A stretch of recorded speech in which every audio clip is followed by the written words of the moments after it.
nafsihi ba, amma akan baya son sa sai ya yadda a yanke, dan saboda in ba a yanke ba jikinsa gaba daya zai shafu ya mutu.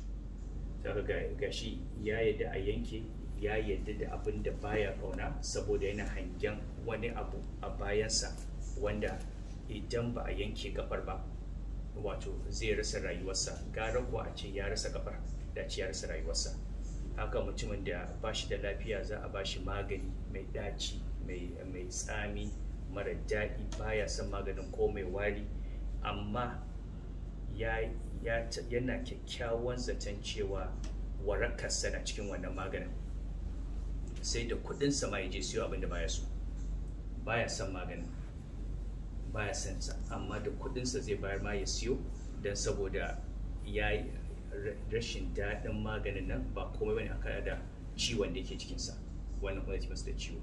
Haka ubangiji subhanahu wata'ala ya halicci abubuwa da baya kauna,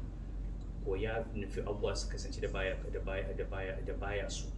amma saboda akwai wani abun da shi ya sani na hikima na halittarsu wanda idan ba a halicce su ba wannan ba zai samu ba.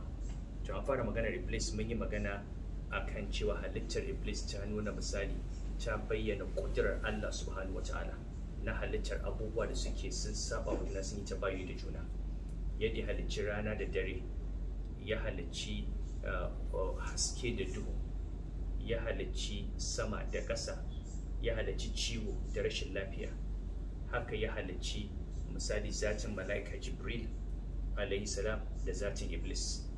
wannan cikakken alkhairi, wannan cikakken sharri. Haka halittar iblis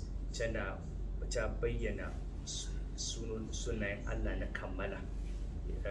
kamala irin su sunayensa na kahariya, inda cewa Allah ya tauye komai, ya tankwasa komai,